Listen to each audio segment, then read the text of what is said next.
बिस्मिल्लाहिर्रहमानिर्रहीम। अस्सलाम वालेकुम। जीअं त सॼी सिंध जे उस्ताद साथियुनि खे मुंहिंजो सलाम। अॼु मुंहिंजो लाइव अचण जो मक़सदु हीअ आहे त जेको हीअ तनक़ीद ऐं तनक़ीद जा जेके तीर हिक ॿिए ॾे उछलाया पिया वञनि ऐं ख़ासि करे उस्ताद बिरादरी जेको आहे उन में मुलविस लॻी पई आहे। तमामु अफ़सोस जहिड़ी ॻाल्हि आहे त हीअ जेके असांजा सीनियर उस्ताद जेके रिटायर थी चुका आहिनि ऐं जेके तनज़ीम जा उहिदेदार अॻूणा पिणु रहिया आहिनि, उन्हनि जे हवाले सां मां जेको आहे सो ॻाल्हाईंदुसि त हीअ महिल सोशल मीडिया जेका आहे ओपन प्लेटफॉर्म आहे। ॾिसो पिया त सोशल मीडिया जेके माना जेको आहे सो हिन महिल अॼु ॼण त अच्छे खे कारो ऐं कारे खे अच्छो करण में सोशल मीडिया जो तमामु घणो जेको आहे सो रोल रहियो आहे। पर मां इहो चवंदुसि त सोशल मीडिया जो जेको इस्तेमालु आहे उहो बहितर खां बहितर बि थी सघे थो। उन जे करे मां सभिनी दोस्तनि खे इहा गुज़ारिश कंदुसि त जेकॾहिं सोशल मीडिया ऐं असां सीनियर उस्तादनि खे इहो बि चवंदासीं त जेके कूड़ियूं आइडियूं जेके ठही करे ऐं उहे उस्तादनि ते हिक ॿिए ते जेके तनक़ीद ऐं गार गंद जेको आहे सो करे रहिया आहिनि, त इहो किथां जो माना जेको आहे सो हिकिड़ो माना कीअं का बि तहज़ीब जेको आहे इन शइ जी इजाज़त कोन थी ॾिए पई त उस्ताद थी करे ऐं जेको आहे अहिड़ी हिकिड़ी जेको आहे सो ज़बान इस्तेमालु कई वञे हिक ॿिए जे ख़िलाफ़ु। चलो हू बि असांजा जेके आहिनि सीनियर उस्ताद आहिनि, रिटायर्ड उस्ताद आहिनि, पर हाणे हिकिड़ी ॿी शइ आहे त ॾिसो जेकॾहिं रिटायर उस्ताद आहिनि या उन्हनि जी हर तबिके जूं अलॻि अलॻि पंहिंजूं हिकिड़ियूं जेके आहिनि से तनज़ीमूं ठहियलु आहिनि। जीअं फ़र्ज़ु कयो त हाणे रिटायर वारा जेके मुलाज़िम आहिनि उन्हनि जी गिरेवा ऐं मुख़्तलिफ़ जेके मकतब फ़िक्र सां तालुक़ु रखण वारा या गवर्नमेंट एम्प्लॉइज़ जूं मुख़्तलिफ़ तनज़ीमूं आहिनि त उहो पंहिंजे पंहिंजे तनज़ीमुनि खे संभाले उन्हनि जा मेंबर थियनि पिया। सो हिकिड़ी त गुज़ारिश इहा कंदासीं त उहे जेके रिटायर उस्ताद साहिबान आहिनि उहे पंहिंजी उहा तनज़ीमूं जॉइन कनि ऐं उन्हनि सां गॾु कुले में मिलाए बीहनि। छो जो हिकिड़ो जज़्बो हूंदो आहे, सम्झूं था असां जेकॾहिं हक़ वठण जो ऐं जेको आहे तनज़ीमी जेको जज़्बो हूंदो आहे उन में माण्हू वेही कोन सघंदो आहे ऐं उहो माण्हू जेकॾहिं रिटायर थियण खां पोइ बि जुस्तजू में लॻो पियो हूंदो आहे त मां उन्हनि खे इहा सलाह ॾींदुमि त पंहिंजी उहे तनज़ीमूं जॉइन कयो जेको जिन जे हिसाब सां उन्हनि जो प्लेटफॉर्म ठहे थो। ऐं ॿी ॻाल्हि इहा आहे त जेका हीअ मौजूदा सूरत हाल में जेको पेटेलफ़ वारे हवाले सां ऐं जेको तहरीकूं थियनि पियूं उन ते जेके तनक़ीदूं थियनि पियूं ऐं नौजवान उस्ताद जेके आहिनि से रिटायर उस्तादनि खे जेको घटि वधि ॻाल्हाए रहिया आहिनि या जेके रिटायर उस्ताद वरी ख़ामोशी सां ॿुधी बि रहिया आहिनि, पर हिकिड़ियूं ग़लति फेक आइडियाज़ जेके आहिनि जेके दोस्तनि कुझु माना ईअं सम्झो त तस्दीक कई आहे त उहो शायदि रिटायर जेके उस्ताद आहिनि उन्हनि ॾांहुं उन्हनि जा पेरा वञनि पिया, छो जो उन्हनि खे डिफेंड कनि पियूं ग़लति आइडियूं। तो इहो मुनासिबु रवैयो कोन्हे को।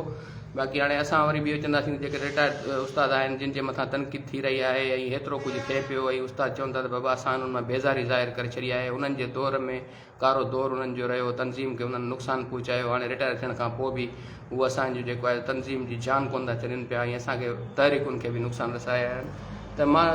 हिकिड़ी इहा शइ चवंदुसि त छा उहे उस्ताद जेके रिटायर आहिनि जिन जे नाले इहे शयूं थियनि पियूं इन्हनि खे गार गंद थिए पई त छा उहे ॾिसंदा कोन हूंदा? बिल्कुलु उहे ॾिसंदा हूंदा ऐं उन्हनि जा जेके उन्हनि जी औलाद बि इहे शयूं ॾिसंदी हूंदी ऐं मां सम्झां थो त उन्हनि खे नियायती या तकलीफ़ पहुचंदी हूंदी। ज़ाहिर सी ॻाल्हि आहे उन्हनि जे वॾनि खे गार गंद कई वञे ऐं उन्हनि खे उन्हनि जो औलाद ॾिसे ऐं न को उन्हनि खे पाण खे जेको आहे इहा शइ मुनासिबु लॻंदी हूंदी ऐं न कोई उनजी औलाद खे। त मां इहा ई गुज़ारिश कंदुसि त इहा तव्हांखे जेकॾहिं मुनासिबु उन्हनि खे छा पर कंहिंखे बि इहा शइ मुनासिबु कोन लॻंदी हूंदी। त इन जे करे इहे जेके बि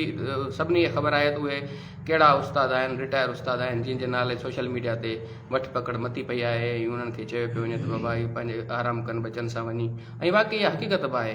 त रिटायर थियण खां पोइ माण्हू पंहिंजी फैमिली खे बचड़नि खे टाइम ॾींदो आहे ऐं जेकॾहिं ख़बर बि आहे त हिकिड़ा जेके असां जिन जे हक़नि जे लाइ निकिरूं था उहे जेके आहिनि से चवनि था त बाबा असांखे तव्हांजी ज़रूरत कान्हे का, असां पाण में गंज आहियूं, घणा आहियूं ऐं असां पंहिंजूं तरीक़ूं पाण हलाए सघूं था, त पोइ हरू भरू उन्हनि खे मुंहिंजे ख़्याल में त जेको आहे सो उन्हनि तनज़ीमुनि खे हरू भरू बि टच न कजे त बहितर आहे, वञी पंहिंजी फैमिली खे टाइम ॾिजे या वरी ॿियो को पंहिंजो कमुकारु कारोबार धंधो रोज़गार वञी कजे त बहितर आहे। ऐं इहो हिकिड़ी शइ आहे त जेकर एॾी गार गंद एॾी मीडिया ट्रायल वेठी थिए पई त या त वरी हुननि जो पंहिंजो इंट्रस्ट आहे। इंट्रस्ट तव्हांखे पाण ख़बर आहे त इंट्रस्ट ईअं न थींदो आहे, इंट्रस्ट ज़रूरु उनजो बेनिफिट हूंदो आहे तॾहिं इंट्रस्टेड थींदो आहे माण्हू। हिकिड़ो बेनिफिट मूं तव्हांखे ॿुधायो त त इहो थी सघे थो माना हिकिड़ो इंट्रस्ट इन जे करे हूंदो आहे त बाबा मूंखे जज़्बो आहे, मां सॼी उमिरि यूनियनुनि में रहियो आहियां, तहरीकुनि में रहियो आहियां, इन जे करे मां जेको आहे सो हाणे चुप करे वेही नथो सघां ऐं मूंखे हक़नि ते जेको आहे सो जेकर थाड़ो थो लॻे त मूंखे हिकिड़ो जोश जज़्बो जागे थो, इन जे करे मां वेही नथो सघां। रिटायर थियण खां पोइ बि मां चाहियां थो त इन्हनि सां गॾु हुजां या उन्हनि में इन्वॉल्वमेंट कयां। त साईं जेकर उहो ॿिया प्लेटफॉर्म बि आहिनि, असांजो पेटलफ जो जेको आइन आहे उहो बि इजाज़त इन शइ जी हरगिज़ कोन थो ॾिए त इन्वॉल्वमेंट कीअं रिटायर जी हुजे या रिटायर असांजो को हिसो थी सघे थो। ॿिया प्लेटफॉर्म आहिनि, हाणे तव्हां ॾिसो जीअं असां वेठा हुआसीं कराची प्रेस क्लब ते, त उते रिटायर मुलाज़िम बि वेठा हुआ, अञा ताईं वेठा आहिनि। अॼु बि साईं शफ़ीमन सटर साहिब बि उन्हनि सां गॾु वेठो हुयो। त तव्हां मां जेके रिटायर उस्ताद आहिनि उहे रुॻो असांजे पेटलफ में इन्वॉल्वमेंट कनि था, छो उते जेके रिटायर मुलाज़िमनि जो जेको उते एतिजाज अॼु ताईं हले वेठो थो पियो, उते त केरु उन्हनि सां वञी कोन वेठो आहे।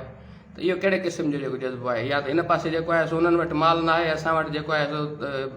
पैसो आहे, ऐं जेके गुज़िरियल तव्हां ॾिठो हूंदो त जेके अकाउंट में पैसा पियल हुया शायदि उहो उन्हनि ते नज़र जेका आहे उन्हनि जी हुई, वरी बि उन्हनि खे ख़बर आहे त वरी ईंदासीं त वरी इहे जेके आहिनि मेंबरशिप फ़ियूं जेके आहिनि 50 लख 52 लख हिननि खे ख़बर आहे त ईअं ई खाई था वञनि, ख़बर ई कोन थी पए, हिन जो चेक इन बैलेंस ई कोन्हे को, उहो शायदि या त इन जे करे चंबिया पिया आहिनि। सो बहरहाल ख़ुदा असां इहो गुज़ारिश कंदासीं त इन्हनि शयुनि खे छॾियो ऐं हींअर तव्हांजी जेको आहे सो इबादत करण जी जेको आहे सो उमिरि आहे, ऐं हींअर तव्हां रिटायर आहियो, पंहिंजी फैमिली खे पंहिंजनि बचनि खे टाइम ॾियो ऐं असांखे नौजवाननि खे छॾे ॾियो त असां पंहिंजे हिसाब सां असां ॼाणूं था त कमु कीअं कबा आहिनि ऐं असां कमु वठी बि ॼाणूं था। ऐं हे जेको परसेंटेज वारो जेको रवाजु हुयो इहो तव्हां विधो, हाणे छॾे ॾियो त असां हुनखे ख़तमु करण जी कोशिशि कयूं पिया। ऐं ॿी ॻाल्हि इहा कंदुमि, जेकॾहिं ठीकु आहे मुंहिंजियूं ॻाल्हियूं तव्हांखे कड़ियूं लॻियूं हूंदियूं, पर जेकॾहिं इहा शइ आहे एतिरी तनक़ीद थिए पई ऐं तव्हां इन्वॉल्व न आहियो जेकर हिन सिस्टम में, ऐं तव्हां ते हरूभरू तनक़ीद कई थी वञे पई ऐं हरूभरू उस्ताद जेके आहिनि तव्हांखे घटि वधि ॻाल्हाए रहिया आहिनि, त पोइ हीउ ओपन प्लेटफॉर्म आहे, असां बि मीडिया ते अची था वञूं, सोशल मीडिया ते अची था वञूं पिया। इहो अॻे हूंदो हुओ त अहिड़ा अख़बारी जी दुनिया हूंदी, प्रिंट मीडिया हूंदी, केरु जेको आहे जेसि ताईं पहुचे तेसि ताईं माना जेको आहे सो टाइम ई पूरो थी वेंदो। इन जे करे तव्हां पाण बि अची करे मीडिया ते तरदीद छो नथा कयो हिनमहिल ताईं। इहे जेके बि जिन जे नाले इहो चयो थो वञे पियो त हीअ जेके आहिनि से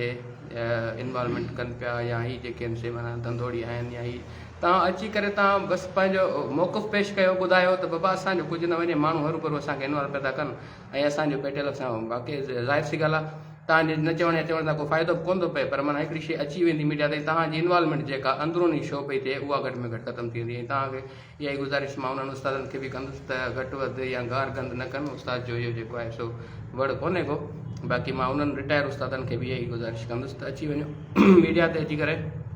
पंहिंजो मौक़ुफ़ ॾियो ऐं उस्ताद में जेको आहे हिमल जेको आहे उस्ताद बिरादरी में रूबरू ताव पकड़ियो पियो आहे। ऐं तव्हां जेकर ॾिसो रिटायर थियण खां पोइ माण्हू उन में जेको जीअं डिपार्टमेंट मां रिटायर थींदो आहे त उन में मोहबतूं ठाहे निकिरंदो आहे, तव्हां हरूभरू जेको आहे नफ़रतूं पंहिंजे लाइ पैदा न करायो। ऐं मां इहा गुज़ारिश कंदुसि उन रिटायर उस्तादनि खे त मीडिया ते अची करे पंहिंजो मौक़ुफ़ पेश कनि ऐं उन में ॿुधाइनि त असांजो हिन सां को बि तालुक़ु कोन्हे को तनज़ीम सां हाणे, ऐं असां पंहिंजो जेको आहे सो फैमिली खे टाइम ॾींदासीं, असां रिटायर थी चुका आहियूं, उस्ताद तव्हांखे कुझु बि कोन चवंदा आहियूं, उस्ताद तव्हांखे गारगंद करणु इहो सिलसिलो, इहो मैसेज जेको आहे न अलाए किथे किथे ताईं ग़लति मैसेज पियो थो वञे, जेको उस्ताद बिरादरी हिक ॿिए खे छिक छिकां लॻी पई आहे, कूड़ियुनि आइडियुनि तां ऐं हिक ॿिए जो माना जेको आहे सो हरूभरू ग़लति जेके आहिनि हिन जो इम्पैक्ट पियो थो पए। सो इन जे करे मां इहा वरी बि गुज़ारिश कंदुसि त जेके बि दोस्त आहिनि उहे घटि वधि या गारगंद करण खां पासो कनि। बाक़ी जेके इख़्तिलाफ़ राय हर को रखी सघे थो, तनज़ीमी इख़्तिलाफ़ जेके आहिनि रखी सघजनि था, उहे सभिनी जे साम्हूं आहिनि। बाक़ी हाणे जेको कमु थिए पियो उनजो सभिनी खे ख़बर आहे, महिल मीडिया ओपन लॻी पई आहे, केरु कंहिंजो क्रेडिट नथो खणी सघे, जेको बि आहे सभु सभिनी जे साम्हूं आहे। सो बाक़ी जेको बि आहे दोस्त अची करे पंहिंजो मौक़ुफ़ मीडिया ते ॾेई छॾे त बाबा असांजी इन्वॉल्वमेंट का बि कोन्हे का, ऐं तव्हां जेको आहे सो छो हरूभरू जेको आहे परेशान थिया हो, या माण्हू बि हिकिड़ो ग़लति जेके आहिनि से पिया जेको आहे मैसेज कन्वे कंदा आहिनि। सो मुंहिंजो सभिनी साथियुनि सां इहो हिकिड़ी गुज़ारिश हुई, उमेदु कयां थो त इनशाला सभु दोस्त साथी हिन ते उस्ताद बिरादरी अमल कंदी। महिरबानी।